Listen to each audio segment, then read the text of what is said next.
Assalamualaikum warahmatullahi wabarakatuh. Semangat pagi, salam sejahtera untuk kita semua. Apa kabarnya hari ini, teman-teman mahasiswa? Semoga sehat selalu ya, teman-teman. Kembali lagi di mata kuliah Bank dan Lembaga Keuangan Non-Bank, yang mana saya sendiri yang dosen pengampu mata kuliah ini. Kali ini kita akan membahas mengenai materi pasar uang.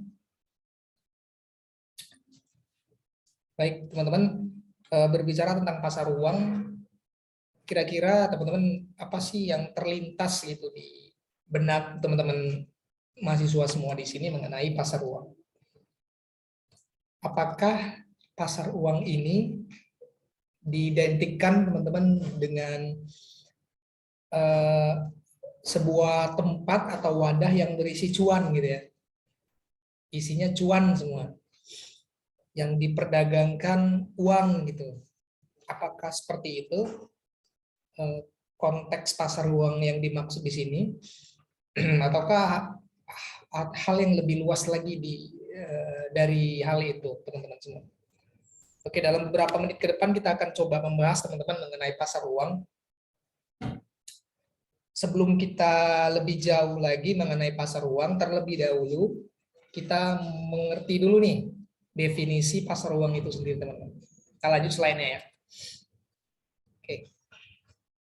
Nah, ini teman-teman, pasar uang atau disebut money market ya, itu adalah keseluruhan permintaan dan penawaran dana-dana, surat-surat berharga, atau instrumen finansial jangka pendek yang mempunyai jangka waktu 1 tahun atau kurang dari 1 tahun dan dapat disalurkan melalui lembaga-lembaga perbankan. Nah, di sini ada kata kunci teman-teman. Surat-surat berharga, dana-dana, jangka pendek. Nah, di sini ada 3 kata kunci teman-teman. Nah, di pasar uang itu karakteristiknya yaitu jangka pendek, teman-teman. Kalau kita bahas sebelumnya itu mengenai pasar modal. Nah, pasar modal ini karakteristiknya jangka panjang, kecenderungannya. Nah, di pasar uang sering juga disebut pasar kredit jangka pendek. Nah, pasar uang juga merupakan pasar yang menyediakan sarana pengalokasian dan pinjaman dana jangka pendek. Gitu. Oke, teman-teman, kita next ya. Nah, tentu di samping itu fungsi pasar uang itu sendiri ada beberapa fungsi di sini, teman-teman. Yang pertama, sebagai penghubung atau perantara bagi investor luar negeri dalam menyalurkan kredit jangka pendeknya kepada perusahaan-perusahaan yang ada di Indonesia. Nah, ini fungsi yang pertama, teman-teman. Tentu investor luar negeri juga melirik nih pasar Indonesia. Nah, disinilah kesempatan perusahaan-perusahaan kita ini untuk menggandeng nih investor luar negeri untuk mendanai operasionalnya, mendanai kegiatan usaha yang ada di perusahaan kita. Nah, begitu teman. Pasar uang itu tidak terbatas di domestik ya, luar negeri juga. Kedua, fungsinya bagi perusahaan yang melakukan investasi, money market sebagai sumber untuk pembiayaan. Nah, ini bagi perusahaan yang memiliki kelebihan dana nih, perusahaan tajir gitu. Nah, ini berkesempatan untuk memberikan pembiayaannya ke perusahaan-perusahaan lain yang ada di pasar uang. Yang ketiga, penghimpun dana berupa berbagai surat berharga jangka pendek. Nah, ini yang ketiga, fungsi yang ketiga ini akan relate dengan instrumen yang ada di pasar uang nanti di next slide-nya ya, teman-teman. 4, mendukung dan menunjang program pemerataan pendapatan bagi masyarakat luas. Nah, dengan pasar uang tadi ini ada, itu memberikan efek yang positif kepada masyarakat nih.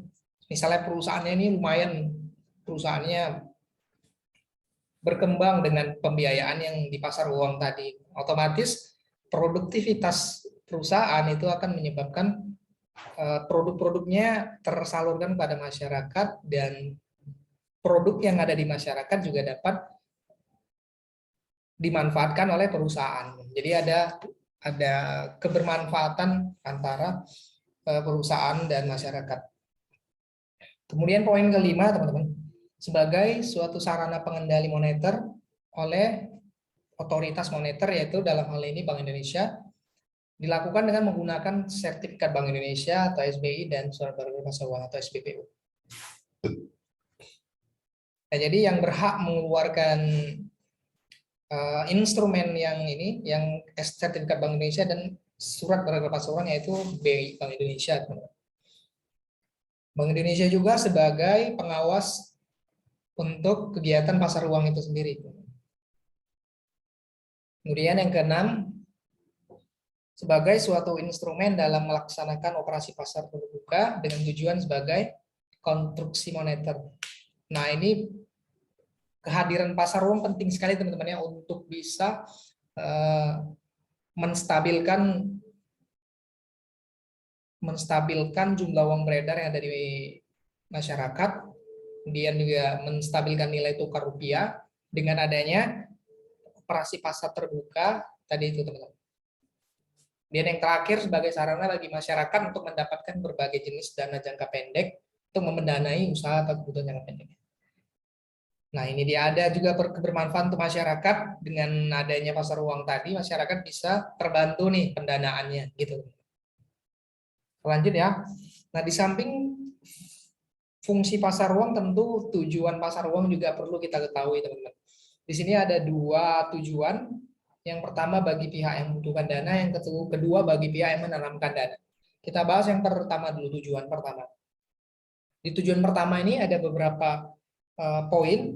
Yang pertama, untuk memenuhi kebutuhan dana jangka pendek. Misalnya bayar hutang, udah jatuh tempo nih, akan jatuh tempo. Ini penting hadirnya pasar uang tadi itu.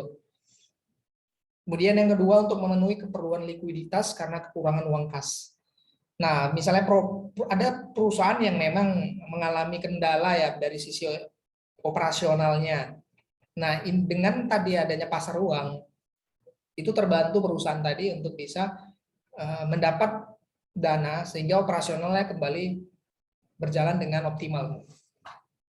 Kemudian yang ketiga, supaya terpenuhinya kebutuhan akan modal kerja, misal membayar biaya-biaya, upah, gaji, dan kebutuhan modal kerja lainnya.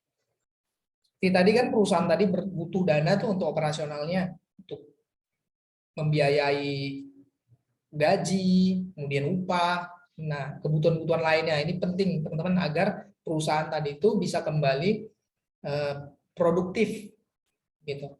Yang terakhir, sedang mengalami kalah clearing, terjadi di lembaga clearing dan harus dibayar. Nah, ini teman-teman juga biasanya terjadi di lembaga keuangan ya. Bank Indonesia juga memberikan challenge nih ke lembaga keuangan. Nah, bagi lembaga keuangan yang tidak memenuhi clearing yang ditetapkan Bank Indonesia, itu biasanya mereka mengambil dana dari pasar uang tadi untuk kebutuhan clearing ini, untuk menutupi kekurangan dari clearing yang sudah ditetapkan Bank Indonesia tadi. Kemudian tujuan yang kedua, ini yang pertama ada spekulasi, harapan akan memperoleh keuntungan yang besar dalam waktu yang cepat dalam situasi ekonomi tertentu. Nah, karena pasar uang di karakteristiknya jangka pendek, disinilah kesempatan untuk bisa mendapatkan low risk return. Jadi teman-teman, di sini low risk kalau di jangka pendek biasanya. Di sini kesempatan lah buat yang menanamkan dana tadi. Kemudian yang ketiga, membantu para pihak yang sedang mengalami kesulitan keuangan. Nah, ini udah kita bahas-bahas sebelumnya ya, teman-teman. Kemudian yang terakhir, untuk mendapatkan pendapatan dengan tingkat suku bunga. Nah, karena di jangka pendek tadi kecenderungannya stabil, nah inilah kesempatan buat penanam modal tadi mendapatkan keuntungan. Kita lanjut. Nah, ini nih instrumen pasar uang, teman-teman, ada berapa poin di sini. Yang pertama, ada 9 instrumen di sini yang kita bahas satu ya, teman-teman. Di sini yang pertama ada sertifikat Bank Indonesia. Ini tadi seperti yang kita bahas di slide sebelumnya, yang berhak mengeluarkan ini adalah Bank Indonesia. Dan ya biasanya transaksi ini itu antara Bank Indonesia dengan lembaga keuangan atau lembaga keuangan non-bank. Jadi transaksinya biasa di kedua perusahaan ini. Bukan tidak mungkin teman-teman masyarakat bisa membeli sertifikat Bank Indonesia, bisa, tergantung perusahaan yang sudah bekerja sama dengan Bank Indonesia. Boleh dicari tahu perusahaan mana yang sudah bekerja sama dengan Bank Indonesia. Coba digali informasi di sana gimana cara untuk membeli surat sertifikat Bank Indonesia itu. Gitu, teman-teman. Yang kedua, instrumen yang kedua, surat berharga pasar uang. Nah, kalau surat berharga pasar uang ini sebuah sekuritas yang pertama kali diperkenalkan oleh Bank Indonesia, teman-teman. Itu pada tahun 1985. Nah, fungsi surat berharga pasar uang ini sebagai alat yang dapat membantu menstabilkan nilai rupiah. Nah, inilah penting sekali surat berharga pasar uang ini dikeluarkan oleh Bank Indonesia. Gitu, teman-teman. Kemudian yang instrumen yang ketiga, commercial paper atau surat berharga komersial, ya, SBK, teman-teman.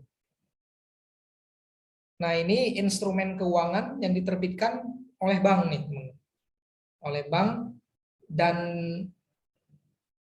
dinyatakan dalam suatu jumlah, jangka waktu, dan tingkat bunga tertentu. Di situ sudah jelas lengkap ya diinformasikan, teman-teman. Kemudian instrumen yang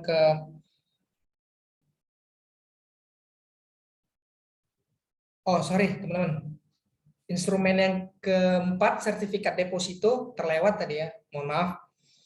Instrumen yang ketiga, sertifikat deposito, teman-teman. Nah, ini instrumen yang dikeluarkan oleh bank, teman-teman. Dikeluarkan oleh bank, lengkap nih dengan tadi yang saya bilang tadi. Mohon maaf, nanti kita ulang lagi ya yang instrumen keempatnya. Commercial paper ini instrumen sertifikat deposito. Nah, ini tadi instrumen yang dikeluarkan oleh bank yang sudah jelas disebutkan jumlahnya, jangka waktunya, teman-teman, dan tingkat bunganya. Begitu, sertifikat deposito ini. Ini bisa diakses juga oleh masyarakat. Gitu. Nah, kita lanjut instrumen keempat, commercial paper. Commercial paper ini sebuah instrumen hutang yang dikeluarkan oleh perusahaan yang ditujukan kepada para investor tanpa jaminan dan digunakan untuk membayar semua kewajiban jangka pendek. Gitu. Untuk yang kelima, instrumen call money. Kalau ini call money pinjaman, teman-teman, pinjaman atau kredit yang harus dilunasi atau dibayar sesegera mungkin. Biasanya jangka waktunya maksimal 7 hari.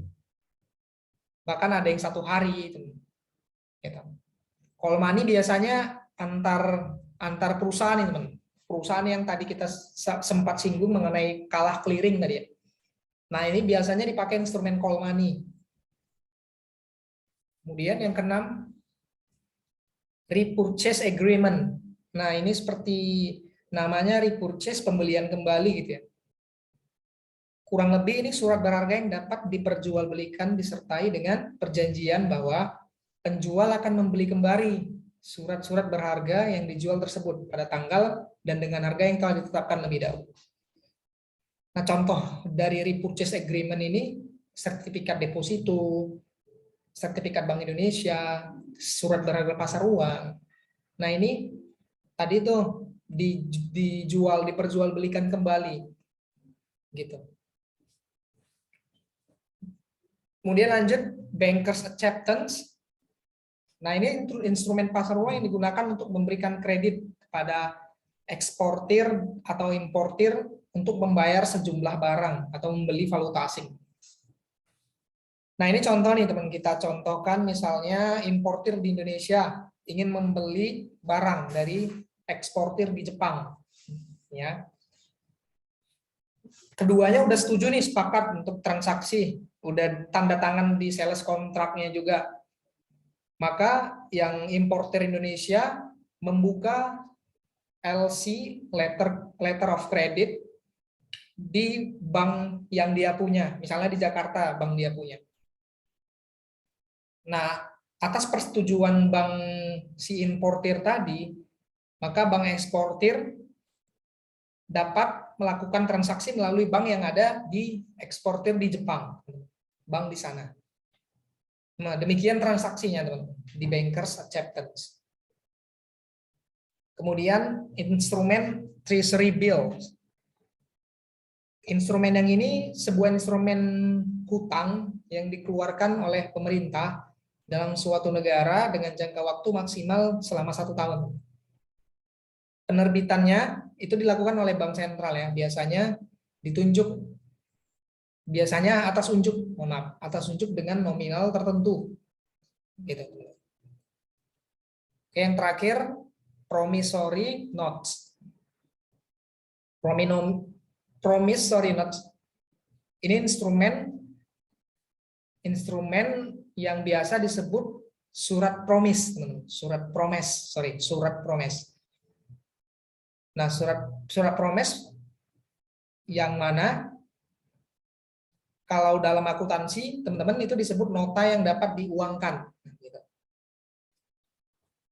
Nah, kita coba ini mengenai pengertiannya, teman-teman. Jadi suatu kontrak yang berisikan janji secara terinci dari suatu pihak untuk membayarkan sejumlah uang kepada pihak lain.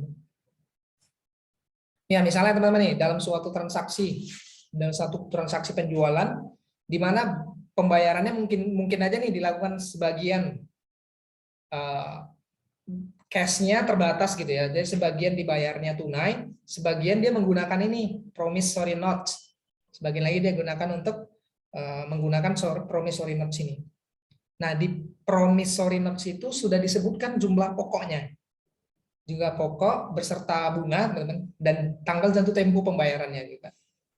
Nah, demikian ya, dia pembayarannya separuh melalui tunai, separuh promissory note juga separuh. Nah, kira-kira itu teman-teman mengenai pasar uang yang kita bahas hari ini. Mudah-mudahan membuka cakrawala berpikir kita, teman-teman, mengenai pasar uang itu sendiri. Untuk barangkali teman-teman mahasiswa punya pertanyaan, boleh ditanyakan melalui kolom chat atau nanti di deskripsi di video ini, teman-teman. Terima kasih, selamat pagi, salam sejahtera, assalamualaikum warahmatullahi wabarakatuh.